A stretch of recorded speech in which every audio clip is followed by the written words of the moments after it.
சான்று, இரண்டாம் நிதி அமைச்சர் தகவல்.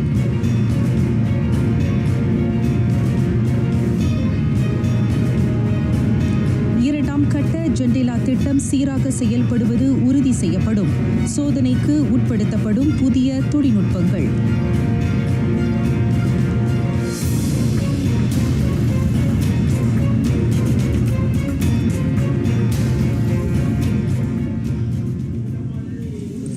வணக்கம். சலாம் மலேசியா மடானி. ஆர்டிஎம் தமிழ் செய்திகள் உங்களுக்காக. உங்களுடன் நான் பிரிசிலா பிரியா ஆரோக்கியசாமி. நாட்டின் பொருளாதாரம் மென்மேலும் வளர்ச்சி காணும். ரிங்கிட்டின் வலுவான நிலைத்தன்மை, கட்டுப்படுத்தப்பட்ட பணவீக்கம், வேலையில்லாதோர் விகிதம் ஆகிய 3 முக்கிய கூறுகளின் அடிப்படையில் அது கணிக்கப்பட்டுள்ளதாக இரண்டாம் நிதி அமைச்சர் டத்துஸ்ரீ அமீர் ஹம்சா அசிசான் தெரிவித்தார். மலேசியாவின் உள்நாட்டு மொத்த உற்பத்தி துரித வளர்ச்சி கண்டுள்ளதை அமைச்சர் சுட்டினார். இவ்வாண்டு அது 5 விழுக்காடு உயர்வு காணும் என எதிர்பார்க்கப்படுகிறது. அதேவேளையில் நாட்டின் நிதி பற்றாக்குறை 4.3 விழுக்காடாக பதிவு செய்யப்படும் என்ற கணிப்பையும் டத்துஸ்ரீ அமீர் ஹம்சா வெளியிட்டார். இவ்வாண்டு ஜனவரி முதல் செப்டம்பர் வரை 25,400 கோடியே 7 லட்சம் ரிங்கிட் மதிப்பிலான முதலீட்டு திட்டங்கள் அங்கீகரிக்கப்பட்டன. இது கடந்த ஆண்டை காட்டிலும் 10.7 விழுக்காடு அதிகமாகும். தொழிலியல் பொருளாதார தேவைக்கு ஏற்ப கத்துங்கா ஹோல்டிங் நிறுவனத்தின் கீழ் இயங்கும் கத்துங்கா கல்லூரி பாடத்திட்டம் ஆய்வு செய்யப்பட்டு மேம்படுத்தப்பட வேண்டும். அதன் கற்றல் கற்பித்தல் ஆகியவற்றின் தரம் நடப்பு தேவைக்கு ஏற்ப மேம்படுத்தப்படும் என துணை பிரதமர் Datuk Seri doctor Ahmad Zahid Hamidi நம்பிக்கை தெரிவித்தார். டிவிட் திறன் தொழில் பயிற்சியையும் நுட்ப கல்வி தொழில் பயிற்சியையும் கத்துங்கா கல்லூரி வழங்குகிறது. அந்த முன்னெடுப்புக்கு கிராம வட்டார முன்னேற்ற அமைச்சருமான அவர் நன்றியை உரித்தாக்கினார். வேலை வாய்ப்பை ஏற்படுத்தி தருவதுடன் அந்த பயிற்சிகள் நாட்டின் மேம்பாட்டுக்கும் உந்து ஆற்றலாக அமைவதாக துணை பிரதமர் கருத்துரைத்தார். உயர் வருவாய் ஈட்டும் நாடாக மலேசியா உருமாறும் இலக்கை எட்ட அளப்பரிய பங்கினை டிவிட் வகிப்பதையும் அவர் சுட்டினார். வளர்ந்து வரும் தொழில்நுட்ப தேவைகளுக்கு ஏற்ப அதனை மேம்படுத்தவும் ஒருமைப்பாட்டு அரசு கடப்பாடு கொண்டுள்ளதாக டத்துஸ்ரீ டாக்டர் அஹ்மத் ஜஹீர் குறிப்பிட்டார். அம்னோ உச்சமன்ற உறுப்பினர் தங்கோ டத்துஸ்ரீ சஃப்ரோல் அப்துல் அசீஸ் கட்சியை விட்டு விலகுவதாக இதுவரை எந்தவொரு தகவலும் கிடைக்கப்பெறவில்லை. அந்த விவகாரம் தொடர்பாக அவர் தம்மை இதுவரை சந்திக்கவில்லை என அம்னோ தலைவர் Datuk Seri doctor Ahmad Zahid Hamidi உறுதிப்படுத்தினார். அம்னோவை விட்டு விலகுவதாக டத்துஸ்ரீ சஃப்ரோலிடமிருந்து இதுவரை எந்த தகவலும் கிடைக்கப்பெறவில்லை. அதோடு அது குறித்து அவர் தன்னை நேரில் சந்தித்து பேசாததால் அந்த தகவலை உறுதி செய்ய இயலாது என துணை பிரதமர் விளக்கமளித்தார். கோலாலம்பூரில் நடைபெற்ற கத்துங்கா கல்லூரியின் 4வது பட்டமளிப்பு விழாவில் கலந்து கொண்ட பின் Datuk Seri doctor Ahmad Zahid Hamidi அவ்வாறு கருத்துரைத்தார். இதனிடையே பத்து புத்தே, பத்துவன் துங்கா, துபிர் சிலாத்தான் தீவுகள் உரிமை மீதான வழக்கு குறித்து அமைச்சரவையின் பார்வைக்கு கொண்டு செல்லப்பட்டது. அதனையடுத்து அந்த வழக்கு தற்போது தேசிய சட்டத்துறையிடம் ஒப்படைக்கப்பட்டுள்ளது. அவ்வழக்கின் முழு விசாரணைக்கு பின் உரிய நடவடிக்கை எடுக்கப்படும் என டத்துஸ்ரீ டாக்டர் அஹ்மத் ஜஹீர் கருத்துரைத்தார். இரண்டாம் கட்ட ஜெண்டிலா தேசிய இலக்கவியல் தொடர்பு திட்டம் சீராக செயலாக்கப்படுவதை உறுதிப்படுத்த பல்வேறு புதிய தொழில்நுட்பங்கள் சோதனைக்கு உட்படுத்தப்பட்டுள்ளன. இணைய சிக்கலை களைந்து அதன் அணுகலை வலுப்படுத்த அது வழிகோலும் என தொடர்பு அமைச்சர் ஃபமி ஃபட்சேல் தெரிவித்தார். குறிப்பாக ஜோஹர் மற்றும் சரவாக்கில் 1.8 விழுக்காட்டு குடியிருப்பு பகுதிகளில் இணைய சேவையை பெறுவதில் சிக்கல் நிலவுகிறது. அத்தகைய இடங்களில் இணைய வசதியை ஏற்படுத்துவது சற்று சிரமம் என்றாலும் அதனை கையாளுவதற்கான ஆக்ககர அணுகுமுறைகளை தொடர்பு அமைச்சு முன்னெடுத்து வருகிறது. ஜோஹரின் சில இடங்களில் கம்பியற்ற அகண்ட அலைவரிசை சேவையை ஏற்படுத்துவதும் அதில் அடங்கும்.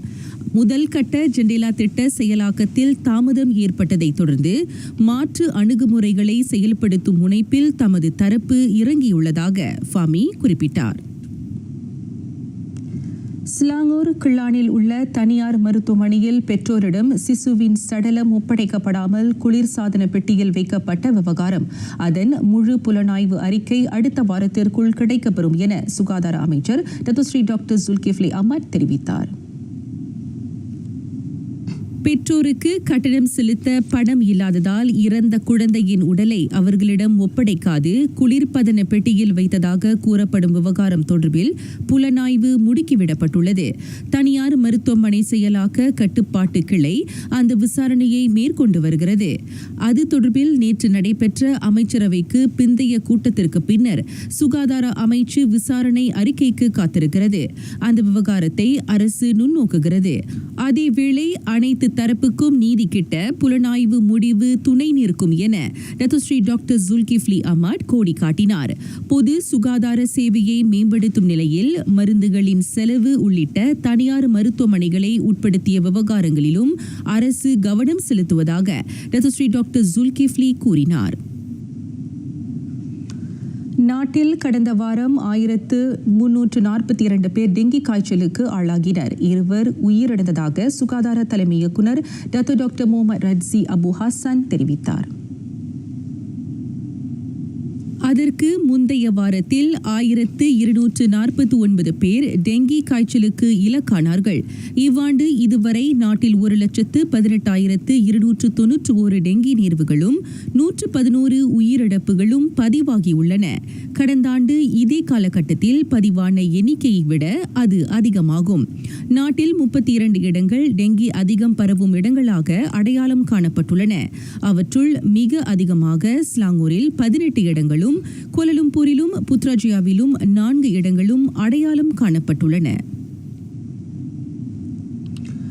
கெடாவில் அண்மையில் ஏற்பட்ட வெள்ளத்தால் மாடா இளம் வேளாண் மேம்பாட்டு வாரியத்தின் கண்காணிப்பின் கீழ் உள்ள 16,000 ஏக்கர் நிலப்பரப்பிலான நெற்பயிர்கள் சேதமடைந்தன. கடந்த செப்டம்பர் மாதம் மூண்ட முதல் வெள்ளத்தின் போது சேதமடைந்த 10,000 ஏக்கர் நெற்பயிர்களை காட்டிலும் அது அதிகம் என மாடா தலைவர் டாக்டர் இஸ்மாயில் சாலி சுட்டினார். அண்மையில் ஏற்பட்ட வெள்ளத்தால் நெற்பயிர்கள் மோசமான பாதிப்பை எதிர்கொண்டுள்ளன. பாதிக்கப்பட்ட நிலங்களின் சேத மதிப்பு தற்போது கணக்கிடப்பட்டு வருகிறது. அது முடிவுற்ற பின் அந்த அறிக்கை வேளாண் உணவு பாதுகாப்பு அமைச்சிடம் சமர்ப்பிக்கப்படும். இதற்கிடையில் மோசமான பாதிப்பை எதிர்கொண்ட விவசாயிகள் ஆக்ரோ பேங்க் வழங்கும் காப்புறுதி நிதிக்கு விண்ணப்பிக்கும்படி அறிவுறுத்தப்படுகின்றனர். விழிகளை களவாடிய காட்சிகள், சிந்தையை முழுவதுமாக பக்தி கடலில் மூழ்கடித்த ஒளி கதிர்கள்.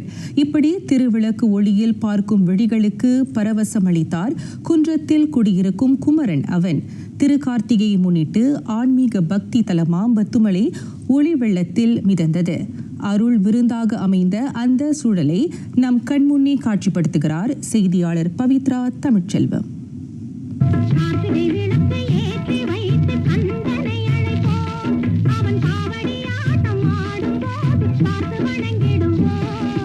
சொற்றுணை வேதியன் சோதி வானவன் பொற்றுணை திருந்தடி பொருந்த கைத்தொழ எனும் தேவார பாடலின் வரிகளுக்கு ஏற்ப இறைவன் சோதிமயமானவன் எனும் மெய்மத்தை உணர்த்தும் பெருநாள் இந்த கார்த்திகை திருநாள். கந்தன் அருள் வேண்டி பத்துமலையில் திரண்ட பக்தர்கள் விளக்கேற்றியது வள்ளி மணாளனை பூவுலகிற்கு அழைப்பது போல் இருந்தது. ஆலய நிர்வாக சார்பில் 1008 அகல் விளக்குகள் மற்றும் பக்தர்களும் தங்கள் காணிக்கையாக 272 படிகளிலும் விளக்குகளை ஏற்றியது அந்த ஆறுமுக தலத்தை ஒளிரச் செய்தது.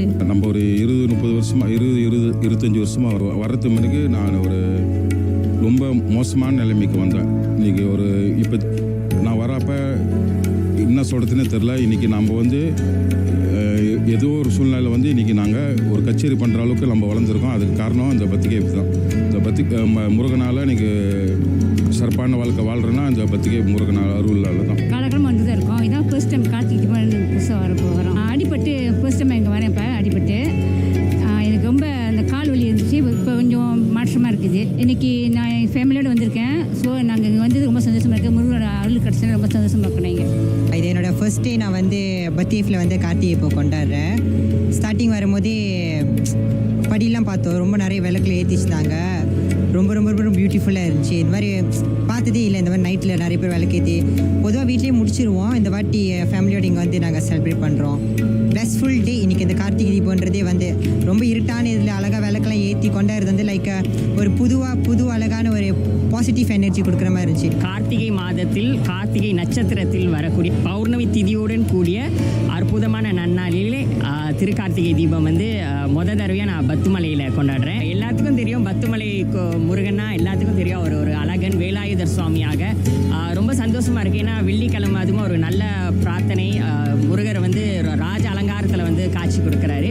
அதுவும் திருக்கார்த்திகை தீபம் வெள்ளிக்கிழமை பௌர்ணமி திதியோட ரொம்ப ரொம்ப சந்தோஷமாக இருக்குது. மக்கள் வந்து படி முழுக்க வந்து தீபங்கள்லாம் ஏற்றி நம்மளோட கலாச்சாரத்தை வந்து ஒன்றும் காக்க வராங்கன்ட்டு நினைக்க வந்து ரொம்ப சந்தோஷமாக இருக்குது. நான் வந்து என்னோட நேர்த்திக்கடனை வந்து நான் வந்து ஒரு 6 வருஷமாக செஞ்சுக்கிட்டு இருக்கேன். இதை நான் வந்து என் குடும்பத்தோடு வந்து நான் வந்து ஒவ்வொரு வருடமும் வந்து இந்த முருகப்பெருமானுக்கு வந்து இதை செஞ்சுக்கிட்டு இருக்கேன். இதை செய்கிறதுனால எனக்கு வந்து நல்ல நன்மை தான் கிடைக்கிது. ஏன்னா அந்த முருகனை நான் வந்து ரொம்ப நேசிக்கிறதுனால என்னால் அதை செஞ்சு முடிக்க முடியுது முழுமையாக. நான் ரொம்ப சந்தோஷமாக இருக்கேன். இந்த நாளில் வந்து இந்த கார்த்திகை தீபத்தை வந்து இந்த மாதிரி குடும்பத்தோடு வந்து செய்கிறதுக்காக என் குடும்பமும் இதில் வந்து எல்லாம் சப்போர்ட் பண்ணி எனக்கு வந்து இந்த நேர்த்திக்கடனை முடித்து கொடுக்குறாங்க ஒவ்வொரு வருடமும். திருமுருகனின் அருள் வேண்டி நின்ற பக்தர்களின் கூட்டம் யாமிருக்க பயமேன் என்ற அழகு குமரனை நம்பி நின்ற காட்சி கண்களை பறித்ததோடு ஞானக்கடலை பெருக்கெடுக்கச் செய்தது.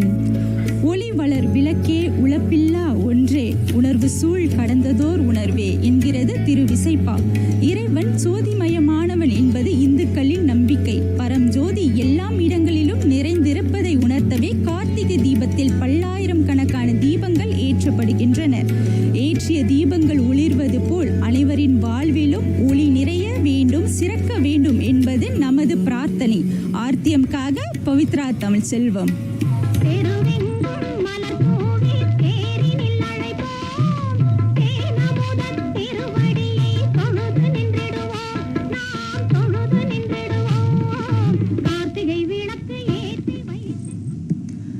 தீபம் அத்தனை மாதங்களிலும் ஒளிர்ந்தாலும் உன்னதம் பெறுவது என்னவோ கார்த்திகையில்தான். உலகம் முழுவதும் உள்ள முருகனின் திருத்தலங்கள் ஜோதியில் மிளிர்ந்த வேளை இப்போ கல்லுமலையானும் கார்த்திகை ஒளியில் மிளிர்ந்தார். வருடத்தின் இந்த காலகட்டம் அதிக இருள் நேரத்தை கொண்டதாகும். ஆகவே இந்த நேரத்தில் எல்லோர் வாழ்விலும் இருள் சூடாது ஒளிமயமாக இருக்க வேண்டும் என்பதை கருத்தில் இருத்தி வழக்கத்தை விட 2 மடங்கு அதிகமாக நம் முன்னோர்கள் விளக்கேற்றியும் இறைவனை வழிபட்டும் வந்தனர். சொக்கனுக்கு பனை சுப்பனுக்கும் சேர்த்து என்ற சொலவடை உண்டு. கார்த்திகை திருவிழாவுக்கு தகப்பனின் திருவண்ணாமலை புகழ் பெற்றது என்றால் தனையனின் கல்லுமலையிலும் கொண்டாட்டம்தான். இப்போ கல்லுமலை அருள்மிகு ஸ்ரீ சுப்பிரமணியர் திருக்கோவிலில் சிறப்பு வழிபாடு நடந்தேறியது. அதன் பின் ஈசனை சோதி வடிவில் காணும் வகையில் சொக்கப்பனை எரிக்கப்பட்டு கார்த்திகை விளக்கேட்டு விழா தொடக்கம் கண்டது. ஆலய கோபுரம் வளாகங்கள் எங்கும் விளக்குகள் என ஆலயத்தில் காணுமிடமெல்லாம் சோதி முகில்கள் உலவின. கார்த்திகை தீபங்களால் கல்லுமலையான் சந்நிதி மட்டும் ஒளிமயம் பெறவில்லை. வந்திருந்த பக்தர்களின் முகங்களும் ஒளிர்ந்ததாக இப்போ இந்து தேவஸ்தான பரிபாலன சபா தலைவர் ஆர் சீதாராமன் உவகை தெரிவித்தார்.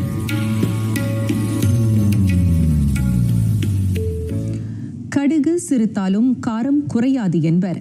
அதற்கு எடுத்துக்காட்டாக 4 வயதில் 5 சாதனை புத்தகங்களில் இடம் பிடித்துள்ளார் சிறுமி ஜெயமித்ரா வாசகம். தனிம அட்டவணையில் இருக்கும் 118 வேதியியலின் பெயர்களை மனனம் செய்து அதனை முழுவதும் சரளமாக ஒப்புவித்து சாதனை படைத்துள்ளார் இந்த சிறுமி.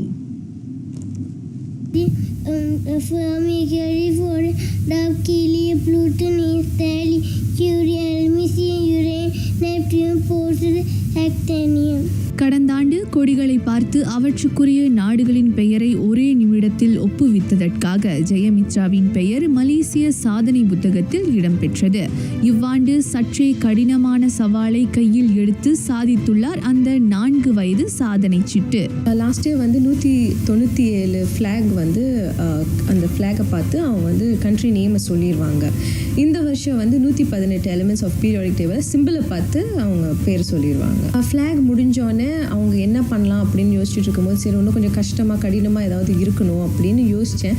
சரி பீரியாடிக் டேபிள் தான் பெஸ்ட்டு, ஏன்னா அது நம்ம படிக்கும் போதே வந்து ரொம்ப கஷ்டமாக இருக்கும் அது படிக்கும்போது. ஸோ சரி இந்த வருஷம் நம்ம அதை பண்ணுவோமே அப்படின்னு அது போன வருஷமே நான் வந்து ட்ரை பண்ண ஆரம்பிச்சிட்டேன். வேதியியல் தனிம அட்டவணையை மனனம் செய்ய இவருக்கு தேவைப்பட்டது 1.5 மாதங்கள் மட்டுமே. ஆக்சுவலி எந்த சேலஞ்சும் நான் ஃபேஸ் பண்ணலை. பிகாஸ் என்னென்னா சிலது ஒரு 50 எலிமெண்ட்ஸ் மேலே போகும்போது பேர் வந்து ரொம்ப கஷ்டமாக இருக்கும். அது மட்டும்தான் அவங்க கஷ்டம், தவிர எந்த மற்ற சேலஞ்ச் எதுவுமே நான் ஃபேஸ் பண்ணலை. எப்பவுமே அவங்க எது படித்து கொடுத்தாலும் அவங்க நான் படிக்க மாட்டேன்னு சொன்னதே எது வரைக்கும் சொன்னதே இல்லை, படிப்பாங்க. அடுத்து வந்து ரெக்கார்ட் போதும், ஸோ இதுக்கு மேலே வந்து செஸ் போடலாம் அப்படின்னு யோசிச்சிருக்கோம். இளமையிற்கல்வி சிலை மேல் எழுத்து, அதனை தாரக மந்திரமாக கொண்டு தமது மகளை பயிற்றுவித்து வருகிறார் மதிவதனி. அடுத்து சதுரங்க போட்டியில் உலக சாதனை படைக்கும் பயணத்திற்கு ஆயத்தமாகின்றனர் இவர்கள்.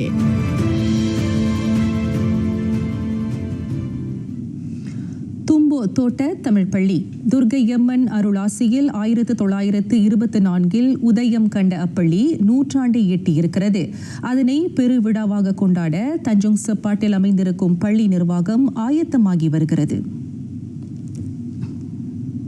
அவர்களுக்கு உற்சாகம் அளிக்கும் வகையில் கல்வி அமைச்சர் ஃபட்லீனா சிடேக் இம்மாதம் 22ஆம் தேதி அங்கு வருகை அளிக்க இருக்கிறார்.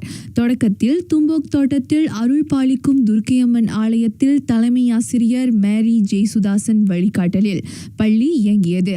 தோட்ட பாட்டாளிகளின் பிள்ளைகள் மத்தியில் கல்வி கண்ணை திறக்க அமைக்கப்பட்ட அப்பள்ளி பின்னாளில் குடிலாக உருவாக்கம் பெற்றது.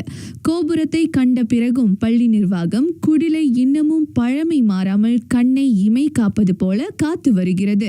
அதனை பாரம்பரிய தளமாகவும் அறிவிக்க உத்தேசிக்கப்பட்டுள்ளது. 100 வருஷன்றது வந்து ஒரு சாதாரண விஷயம் அல்ல. இந்த 100 வருஷம் இந்த பள்ளியை வந்து கண்டிப்பாக நம்மளுடைய ஹெரிட்டேஜாக இதாகவும் ஒரு சரித்திர பள்ளியாகவும் இதை வந்து கொண்டு வரணும். ஸோ அதுதான் நம்மளுடைய தலைமை ஆசிரியர்கிட்ட நான் பேசினேன். அடுத்த வருஷம் வந்து ஸ்லாங்கோ விசிட் ஸ்லாங்கோ 2025 வருது. அது வந்து மஜ்லிஸ் பண்டாரான் கோலலங்காட்டில் நம்ம வந்து இந்த பள்ளியை வந்து பதிவு பண்ணிட்டோமா, அந்த பள்ளியோட சரித்திரம் மற்றவர்களுக்கு எல்லாம் தெரியும். ஏன்னா இந்த கோலலங்காட்டை பற்றி கேட்கும் பொழுது இந்த பள்ளியும் ஒரு அங்கமாக இருக்குன்றது தான் என்னுடைய ஆவல். தற்போது தும்போக் தோட்ட தமிழ் பள்ளியில் 77 மாணாக்கர் பயில 12 ஆசிரியர்கள் சேவையாற்றுகின்றனர். பள்ளி வளர்ச்சிக்காக ஃபட்லீனா சிடேக் முக்கிய அறிவிப்பை வெளியிடுவார் என எதிர்பார்க்கப்படுகிறது. இந்த பள்ளிக்கு வந்து நான் வந்த முதல் நாள் பள்ளியின் வாரியம் வந்து என்னை வந்து சந்தித்தாங்க. என்னை சந்தித்த பிறகு அவங்க முதல்ல என்கிட்ட கேட்ட ஒரே ஒரு கோரிக்கை, டீச்சர் இந்த பள்ளிக்கூடத்தை வந்து 100 ஆண்டுகள் ஆயிடுச்சு, நம்ம இதை சிறப்பாக செய்யணும், நீங்கள் வந்திருக்கீங்க உங்கள் தலைமையில் இதை செய்யணும் அப்படின்னு என்கிட்ட கேட்டுக்கிட்டாங்க. 22ஆம் தேதி 12ஆம் மாதம் வந்து கல்வி அமைச்சர் வந்து இந்த பள்ளிக்கு வருகை புரியுறது இந்த பள்ளிக்கு மிகவும் சிறப்பு சேர்த்துள்ளது. இந்த பள்ளி சிறிய பள்ளி தான் இருந்தாலும் இந்த அவங்களோட வருகையினால இந்த பள்ளியின் பெயர் வந்து நாடு தழுவி போகிறது வந்து எனக்கு ரொம்ப பெருமையாக இருக்குது. அவருடைய உதவியுடன் இந்த பள்ளிக்கு வந்து நாங்கள் மண்டபத்தை இன்னும் சீரமைப்பு செய்கிறதுக்கு இருக்கிறோம்.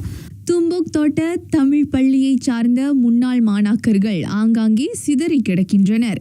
அவர்கள் அனைவரையும் டிசம்பர் 22 ஒன்று திரட்டும் முன்னெடுப்பு கையில் எடுக்கப்பட்டுள்ளது.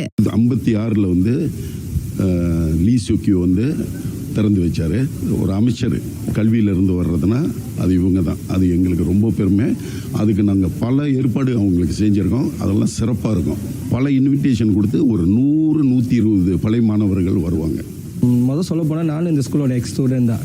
ஸோ அது வந்து 3ஆவது ஜெனரேஷனாக வந்து இப்போ வந்து நான் வந்து 3ஆவது ஜெனரேஷன், என் பிள்ளைங்களும் இங்கே தான் படிக்கிறாங்க. பிஐபிஜி வந்து முழுக்க வந்து தலைமை ஆசிரியர் என்ன சொல்கிறாங்களோ தலைமை ஆசிரியருக்கு ஒத்துழைப்பாக வந்து அவங்க சொல்கிற வேலைகளை செஞ்சுக்கிட்டு ஃபுல்லாக அவங்களுக்கு ஒத்துழைப்பாக இருக்கும். முன்னாள் மாணவர்களை சிறப்பிக்கும் நிகழ்ச்சிகளுக்கும் ஏற்பாடு செய்யப்பட்டுள்ளது.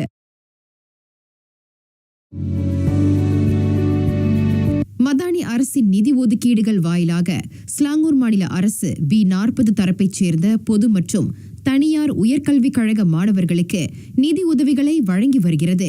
அந்த உதவி நிதிக்கு விண்ணப்பிக்கும் மாணவர்களின் எண்ணிக்கை 601ஆக அதிகரித்துள்ளது. இளங்கலை பட்டப்படிப்பும் டிப்ளோமா கல்வியும் பயிலும் மாணவர்கள் 2000 முதல் 5000 ரிங்கிட் வரை அந்த உதவித்தொகைக்கு விண்ணப்பிக்கலாம் என மாநில ஆட்சிக்குழு உறுப்பினர் வி பப்பராயுடு தெரிவித்தார். ஆனால் இந்த வருஷம் என்ன நடந்திருக்குன்னா, இவ்வளோ நாள் வந்து மேபி ஒரு 30 மாணவர்கள் மிஞ்சி வந்து 100 மாணவர்கள் 200 மாணவர்கள் போய் இன்றைக்கு வந்து 601 மாணவர்கள் வந்துருச்சு. நீங்கள் பார்த்தீங்கன்னா பட்ஜெட் வந்து இருக்கப்பட்ட பட்ஜெட் அவ்வளோதான், கொஞ்சம் ஆட் பண்ணி கொடுத்துருக்காரு எம்பி, அவ்வளோதான்.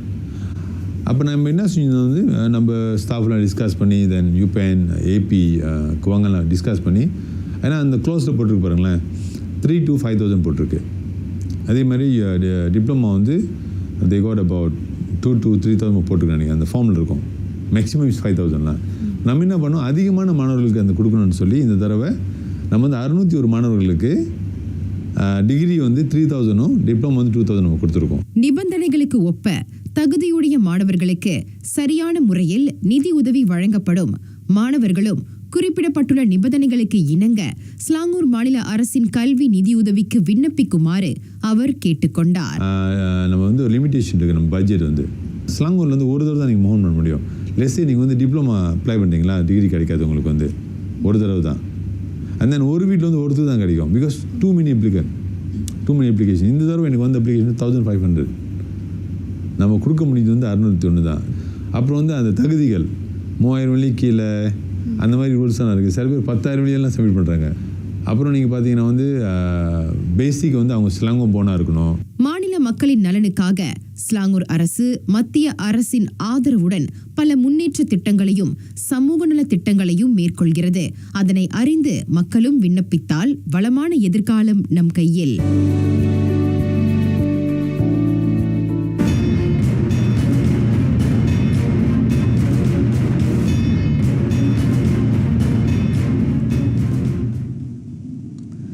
பிரான்சின் புதிய பிரதமராக அறிவிக்கப்பட்டார் ஃபோஸ்வா பைரூ.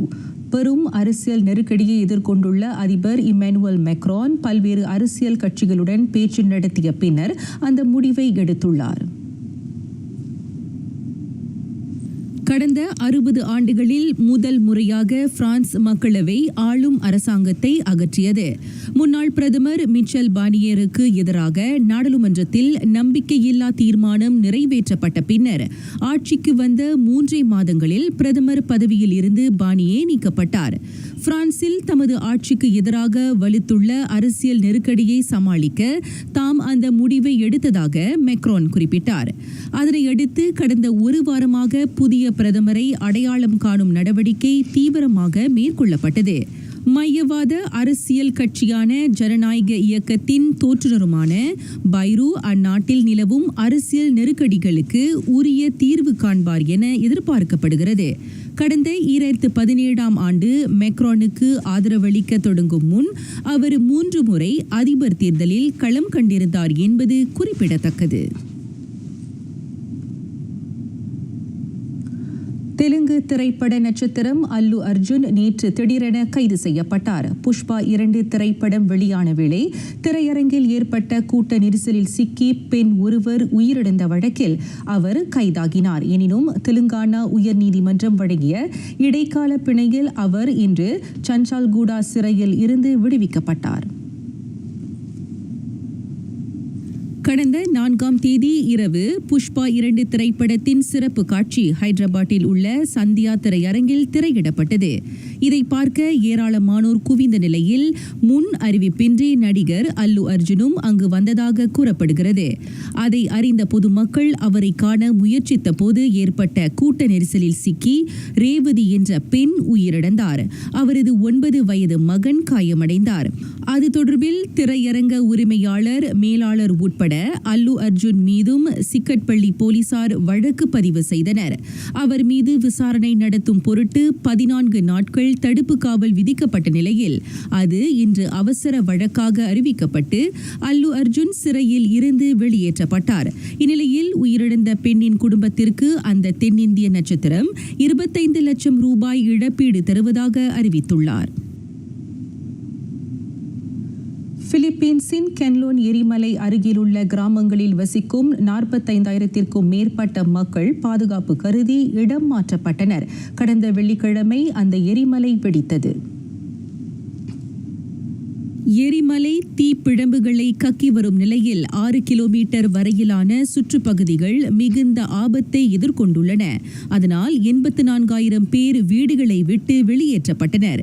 எரிமலை சாம்பலால் சுற்றுவட்டாரத்தின் நீர்வளமும் பாதிக்கப்பட்டுள்ளது. நெக்ரோஸ் ஓரியண்டல், நெக்ரோஸ் ஆக்சிடென்டல் வட்டாரங்களின் மத்தியில் அமைந்துள்ள கென்லான் எரிமலை வெடித்ததில் 4000 மீட்டர் உயரம் வரை கரும் புகை சூழ்ந்துள்ளது. அதனை காட்டிலும் மற்றொரு பெரிய வெடிப்பு ஏற்படலாம் என பிலிப்பீன்ஸ் எரிமலையியல் நில அதிர்வு ஆய்வுக் கழகம் எச்சரித்துள்ளது.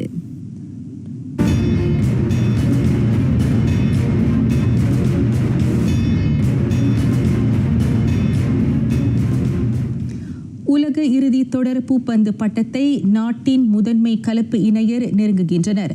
நாளைய இறுதி ஆட்டத்தில் சென் தாங்ஜி தோ ஈவெய் இணையர் சீனாவின் ஜெங் ஜிவெய் ஹுவாங் யாசியோங் இணையுடன் மோதுவர். முன்னதாக அரையிறுதியில் தேசிய வீரர்கள் சக நாட்டைச் சேர்ந்த கோ சுன் ஹுவாட், ஷிவான் லாய் ஜெமி இணையை 21-15, 21-12 என வீழ்த்தினர். அவ்வாட்டம் சுமார் 42 நிமிடங்களுக்கு தொடர்ந்தது. சொந்த மண்ணில் களம் காண்பதால் சீன வீரர்களை சமாளிப்பதில் கடுமையாக போராட வேண்டியிருக்கும் என்பதை தாங்ஜி மறுக்கவில்லை. வரலாற்று நாயகன் மட்டுமல்ல, இந்தியாவின் தனி பெரும் அடையாளம் குகேஷ் டோமராஜு. உலக சதுரங்க வெற்றியாளராக அரியணை அமர்ந்த அந்த இளம் வீரருக்கு பாரத பிரதமர் நரேந்திர மோடி அவ்வாறு புகழ் மாலை சூட்டியுள்ளார்.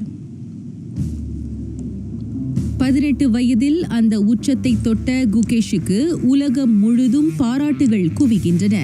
சிங்கியில் நடந்தேறிய உலக சதுரங்க போட்டியில் வெற்றி கனியை பறிக்க அந்த தமிழக வீரர் இறுதி வரையில் போராடினார். அவரின் நெஞ்சுரத்திற்கு ஈடு கொடுக்க முடியாமல் சீன வீரர் டிங் ரிஷன் தோல்வியை ஒப்புக்கொண்டார். அந்த வெற்றியை தன்வசமாக்க குகேஷுக்கு ஏறத்தாழ 3 வாரங்கள் பிடித்தன. 5 முறை வெற்றியாளர் விஸ்வநாதன் ஆனந்தை அடுத்து அந்த வெற்றியாளர் பட்டத்தை கைப்பற்றிய 2வது இந்தியராக குகேஷ் விளங்குகிறார். அவரின் தந்தை ரஜினிகாந்த் ஒரு மருத்துவர், தாய் பத்மா நுண்ணுயிரியல் வல்லுநர் ஆவார். சதுரங்க விளையாட்டில் போதிய பயிற்சியை பெற குகேஷ் 10 வயதில் முழு நேரமாக பள்ளிக்கு செல்வதை தவிர்த்தார். இவ்வேளையில் தமிழகத்திற்கு பெருமை சேர்த்த அவருக்கு அம்மாநில அரசு $5,900,000 ரொக்க சன்மானத்தை அறிவித்தது. ஐரோப்பிய மண்டலத்திற்கான 2026 உலக கிண்ண தகுதி சுற்று காற்பந்து போட்டி குழு நிலையிலான தொடக்க ஆட்டத்தில் இங்கிலாந்து செர்பியாவுடன் மோதுகிறது. அவ்விரு அணிகளும் கே பிரிவில் அங்கம் வகிக்கின்றன. இங்கிலாந்தும் செர்பியாவும் இதற்கு முன்னர் யூரோ 2024 போட்டியில் தொடக்க ஆட்டத்தில் களம் கண்டிருந்தன.